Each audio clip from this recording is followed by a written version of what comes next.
से आपको धन्यवाद है सर। दिल्ली चुनाव में आपने भी रेवड़ी बांटने का काम किया था, महिलाओं को डायरेक्ट कैश देने की बात की थी। ये भाई मैं तो बोल रहा हूँ कि जो लोग ये बोल रहे हैं कि मुफ्त में रेवड़ी बांटते हैं, हम वही सम्मान के साथ देना चाहते हैं। बहुत बहुत धन्यवाद। सर एक प्रश्न, लालू यादव और राबड़ी देवी को लेकर इतना प्रहार आप कर रहे हैं। कल राबड़ी देवी ने कहा दिलीप जायसवाल मुझे भाई मानते हैं और वो मुझे दीदी बोलते हैं, तो आप इतना नाराजगी क्यों जता रहे हैं लालू यादव को लेकर? मैंने एक बार भी लालू जी राबड़ी जी का नाम नहीं लिया। राबड़ी जी का और लालू जी का नाम नहीं लिया। हमने तो प्रतिपक्ष और विपक्ष कहा लगातार। नमस्कार, आप देख रहे हैं डेली बिहार और मैं हूं रोशन झा। देखिए, आरजेडी के नेता और बिहार सरकार के पूर्व डिप्टी सीएम तेजस्वी यादव ने एक दिन पहले आरजेडी द्वारा आयोजित युवा चौपाल कार्यक्रम में कहा था कि समय आ चुका है कि बिहार के मुख्यमंत्री नीतीश कुमार को सत्ता से बाहर किया जाए। समय आ चुका है कि नीतीश कुमार को रिटायरमेंट दिया जाए। तेजस्वी ने युवाओं से संवाद करते हुए वादा किया था कि अगर बिहार में उनकी सरकार बनती है तो वे सबसे पहले डोमिसाइल नीति को लागू करेंगे और बिहार में ना तो पर्चा लीक होगा और न छात्रों पर लाठी चार्ज किया जाएगा। उसी बाबत आज बीजेपी प्रदेश कार्यालय में प्रदेश अध्यक्ष दिलीप जायसवाल ने एक प्रेस कॉन्फ्रेंस का आयोजन किया और तेजस्वी यादव पर जमकर निशाना साधा। उन्होंने कहा कि तेजस्वी यादव फ्री रेवड़ी बांटने की बात करते हैं। वे किसी भी तरह जुगाड़ कर सत्ता पर बैठना चाहते हैं, लेकिन बिहार की जनता मोदी और नीतीश जी के साथ है, उनको फ्री रेवड़ी नहीं चाहिए। जब हमने उनसे पूछा कि दिल्ली चुनाव में बीजेपी ने भी फ्री रेवड़ी बांटने का काम किया था, तो उनका कहना था कि हम जो चीज लोगों को सम्मान के साथ देते हैं, विपक्ष वाले उसे ही फ्री रेवड़ी बनाकर उन्हें बरगला रहे हैं। दिलीप जायसवाल को अगले 3 साल के लिए प्रदेश अध्यक्ष बनाया गया। इसी बाबत आज उन्होंने प्रेस कॉन्फ्रेंस कर कहा कि अगले 3 साल में वे जमकर संगठन के लिए काम करेंगे। 3 साल का रोड मैप उनके पास है और इस दौरान उन्होंने कहा कि कार्यकर्ताओं की मांग पूरा करते हुए प्रदेश में 7 नए संगठन जिले बनाए गए हैं और 250 से अधिक मंडल बनाए गए हैं। संगठन पर्व के दौरान बीजेपी ने 60 लाख से अधिक एक्टिव कार्यकर्ताओं को बनाने का काम किया। तो दिलीप जायसवाल ने प्रेस कॉन्फ्रेंस के दौरान क्या कुछ कहा, पहले आइए आपको सुना देते हैं। इसमें भी चर्चा चल रहा था कि भाई अध्यक्ष का ताजपोशी है, ये तो पूरा फौज लेके आता है। हमारे कार्यकर्ता के अंदर एक सकारात्मक जोश आया है, जो जोश आने वाले बिहार को, विकसित बिहार को और यहाँ की संस्कृति विरासत की पहचान को बचाने के लिए हम आगे निकल चुके हैं। और हमने कार्यकर्ताओं को कह दिया है कि अब कोई भी मुख्यालय यानी पटना जिला या प्रखंड में दिखाई नहीं पड़ेगा। सभी हमारे नेता अब चलो गांव की ओर, चलो बूथ की ओर, इस नारा के साथ हम जो है अब राजनीति शुरुआत करने जा रहे हैं। इसलिए मैं आप लोगों को धन्यवाद देता हूं और मैं इस बात को दोहराना नहीं चाहता कि जिस तरह से प्रतिपक्ष ने जो है अपने पुराने भविष्य को बिहार की जनता कभी भूल नहीं सकती है और जिस तरह से बिहार के अंदर का माहौल था उसको कभी बिहार की जनता भूल नहीं सकती। दोहराने पर वो बोलते हैं कि जंगल राज की बात की जा रही है। मैं जंगल राज की बात नहीं करता,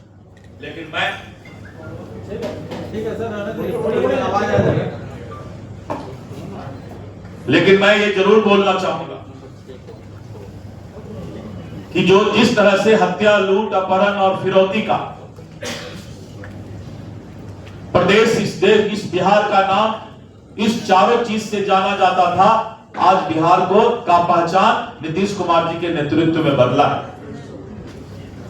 और जिस तरह से राजद के शासनकाल में हमारे बिहार की छवि धूमिल हुई थी, उस बिहार के छवि को धीरे धीरे फिर से धरातल पर लाने का काम किया जा रहा है। जिस राज्य में माता जानकी के आदर्शों से नारी गरिमा का पाठ पढ़ाया, वहां महिलाओं का घर से निकलना मुश्किल था, नीतीश कुमार जी के नेतृत्व में उसमें भी बदलाव आया। जिस भूमि ने भगवान बुद्ध और महावीर के माध्यम से त्याग, करुणा और संयम का मार्ग दिखाया, वहां भ्रष्टाचार, लूट और सत्ता का जो आम भाव बन गया था, वो भी नीतीश कुमार जी के शासन में बदलाव आया।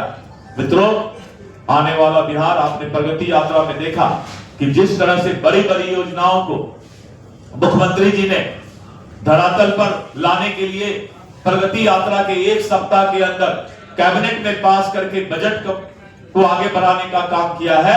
और अभी जिस तरह से प्रत्येक प्रखंड में डिग्री कॉलेज खोलने की बात है, बिहार के लोगों को शिक्षित करने की बात है, मेडिकल कॉलेज खोलने की बात है। और बिहार के अंदर जब मैं पटना में पहले देखा करता था तो एक पटना यूनिवर्सिटी हुआ करता था, लेकिन जब आप आज पटना में देखेंगे तो 6 से 7 यूनिवर्सिटी, लॉ की अलग यूनिवर्सिटी, मेडिकल की अलग यूनिवर्सिटी, फैशन डिजाइनिंग की अलग यूनिवर्सिटी, पुरातत्व विभाग की अलग यूनिवर्सिटी, और इस तरह करके बिहार में अगर शिक्षा का विकास हुआ है, इंफ्रास्ट्रक्चर का, साधन संसाधन का विकास हुआ है, तो बिहार का नाम भी आज पूरे देश के अंदर आदर और सम्भाव के साथ लिया जाता। लेकिन जब हम लोगों ने कहा कि मोदी की गारंटी पर विश्वास करें, तो छत्तीसगढ़ की जनता ने मोदी की गारंटी पर विश्वास करके 2/3 बहुमत से सरकार कांग्रेस को हटा करके बनाया। उसी तरह दिल्ली में गुरु गुड़ चेला चीनी, और अरविंद केजरीवाल ने जिस तरह दिल्ली में भी मुफ्त बांटने का एक दुकानदारी चलाया था, आपने देखा उसका क्या हालात हुआ। बिहार में मैं आज इस प्रेस की बात माध्यम से ये बताना चाहता हूं कि जो वो मुफ्त की बातें कर रही है, वही एनडीए सम्मान के साथ देने की बात करेगी।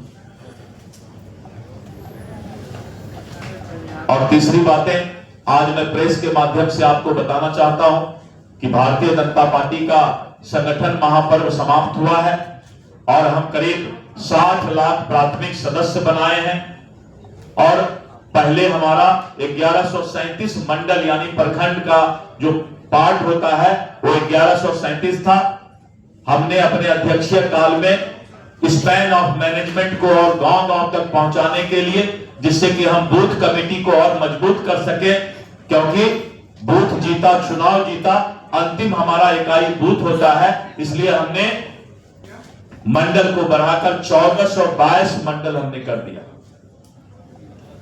और जिला हमारा संगठन का जिला 46 था पहले, और 38 प्रशासनिक जिला और पुलिस जिला इसके अलावा है, लेकिन हमारा 45 पहले संगठन का जिला था और हमने उसको संगठन का जिला बढ़ा करके 52 जिला कर दिया। और हमें अब 52 जिला के माध्यम से 52 जिला माध्यम से हम संगठन को नीचे तक ले जाएंगे। और उतना ही नहीं, हमारे करीब 1.5 लाख सक्रिय सदस्य बने हैं जो हमारे की मेंबर हैं, और वैसे लोगों का हमने फौज तैयार किया है। और मित्रों, इसी कार्यकर्ताओं के भरोसे से मैंने जिस दिन मेरा विधिवत घोषणा हुआ तो हमने कहा कि इस देश के अंदर 2 सेना है, 2 फौज है। एक फौज है, एक सेना है जो देश के सीमा की सुरक्षा करता है, प्रतिपक्ष के लोग भी कान खोलकर सुन लें। और दूसरी सेना है इस देश की विचारधारा, संस्कृति, विरासत को बचाने के लिए जो फौज तैयार है, उसे भारतीय जनता पार्टी का कार्यकर्ता कहते हैं। और इसलिए हमने भारतीय जनता पार्टी के कार्यकर्ता को कहा कि आप दूसरी सेना है इस देश के, जो इस देश के विचारधारा, संस्कृति और विरासत को बचाने का काम करेंगे। और उसी सेना के साथ, उसी कार्यकर्ता के साथ, मजबूती के साथ, सकारात्मक ऊर्जा के साथ माहौल बदल गया है। आपने देखा होगा बाबू सभागार में भारतीय जनता पार्टी के विधिवत प्रदेश अध्यक्ष बनने के बाद मैंने सोचा कि आप तक अपनी आवाज पहुंचा दूं। टीका टिप्पणी की राजनीति अब जनता पसंद नहीं करती। संस्कार विहीन बातें अब जनता पसंद नहीं करती।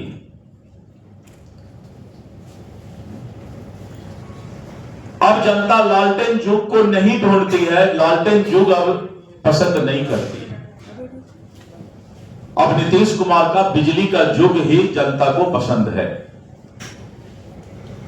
और अगर इसमें जिनका उम्र 35-40 वर्ष से ज्यादा होगा उनको याद होगा कि पहले हम लोग बिजली का घर में इंतजार करते थे। पटना के अलावा, पटना में भी स्थिति खराब थी, लेकिन पटना के अलावा अगर अन्य जिला के लोगों से पूछते तो मुश्किल से 6 या 8 घंटा बिजली आता था। तो जब बिहार में बिजली की रोशनी जिसको दिखाई नहीं पड़ता हो और आज भी लालटेन लेकर लोगों को लालटेन के युग में ले जाने का प्रयास करता हो, तो सोच सकते हैं कि वह दल, वैसा प्रतिपक्ष कहां का बिहार का विकास की बात करता है। राजनीति में मर्यादा पार करके उम्र के ऊपर भी टीका टिप्पणी की बात करने की आती है। वो भूल जाते हैं कि सभी इंसान को एक न एक दिन उसी उम्र में आना है। और ये भी भूल जाते हैं कि दुनिया का सबसे विकसित देश अमेरिका और वहां का राष्ट्रपति के उम्र का शायद उनको पता नहीं। उम्र का अनुभव, उम्र का तकाजा देश को आगे ले जाने का काम करता है। लेकिन कल आपने देखा कि किस तरह की मर्यादा विहीन बातें उन्होंने माननीय नीतीश कुमार जी के बारे में कहा। उनको पता करना चाहिए कि अमेरिका के राष्ट्रपति का उम्र क्या है, चीन के प्रधानमंत्री और राष्ट्रपति का उम्र क्या है, रशिया को चलाने वाले का उम्र क्या है। इस देश के जितने महत्वपूर्ण विकसित देश हैं उनके राष्ट्रीय अध्यक्ष का उम्र क्या है, यह भी तो पता करना चाहिए। गाल बजाने का काम, जाहिल की तरह बात करने का काम, उससे राजनीति नहीं चलने वाला है। राजनीति में आपको किसी एक मुद्दा पर स्थिर होना होगा। क्या हुआ? अपराध, बेरोजगार, उससे आप नीतीश कुमार जी के सरकार को, एनडीए के सरकार को बदनाम नहीं कर पाए, तो अब आप अरविंद केजरीवाल का चेला बनने के चक्कर में मुफ्त बांटने की बात कर रहे हैं। मैं आज इस प्रेस के माध्यम से बिहार के आम जनता को बताना चाहता हूं कि आपको जो भी सुख सुविधा है, जो भी आपको वादा है, वो नीतीश कुमार की सरकार ही पूरा करेगी। ऐसे लोग कभी पूरा नहीं करेंगे जो सिर्फ गाल बजाने का काम करते हैं, उनको कभी जनता सत्ता में नहीं लाएगी। इसलिए उनका ये भी मामला फेल होने वाला है। तो जब 2500 का मामला फेल हो जाएगा, जब गैस का मामला फेल हो जाएगा, और अपराध बेरोजगार तो पहले फेल हो गया, विकास की बात कर नहीं सकते हैं, तो कोई नया मुद्दा और ढूंढने का प्रयास करें। मैं 3-4 महीने का समय उनको दे रहा हूं, क्योंकि आपका अभी तक का मुद्दा का लंबा हथियार एनडीए ने तैयार करके रखा है। 100% डोमिसाइल की बात कर रहे हैं, 100% डोमिसाइल की बात। राज्यसभा में सदस्य डोमिसाइल को काहे नहीं बनाते हैं? कहां से ले आए हैं? हरियाणा से। उनको बोलिएगा कि डोमिसाइल पहले जिस राजनीतिक दल से आप राजनीति करते हैं, उसमें आप पहले भागीदारी डोमिसाइल तय कीजिए। आपको शायद पता होगा कि उन्होंने राज्यसभा सदस्य किस स्टेट से लाया है। 100% डोमिसाइल से लाया है क्या? कहां के हैं राज्यसभा सदस्य उनके? शायद हरियाणा के हैं ना। एक बार पूछिएगा उनसे कि 100% डोमिसाइल और 100% समाजवाद, दो काम पहले कर लें। 100% डोमिसाइल अपने राजनीतिक दल में करें और 100% समाजवाद अपने परिवार से बाहर निकल के करें। ये दो काम कर लेंगे तो मैं उनका सब काम ऐसे कर दूंगा, आप चिंता मत। एक मिनट सुन लीजिए। अभी हम बोले कहां? अभी तो हमको 1 घंटा बोलना है। तो सुना आपने, दिलीप जायसवाल का साफ कहना था कि बीजेपी का जो संगठन है वह बिहार में सबसे मजबूत है। आगामी बिहार विधानसभा चुनाव में विपक्ष की दाल गलने वाली नहीं है। जनता मोदी नीतीश के साथ है और नीतीश जी के नेतृत्व में बिहार विकास कर रहा है। तो बहरहाल इस वीडियो में इतना ही। अगर आप हमारा वीडियो यूट्यूब पर देख रहे हैं तो सब्सक्राइब कर लें, फेसबुक पर देख रहे हैं तो हमारे पेज को लाइक कर दें। धन्यवाद।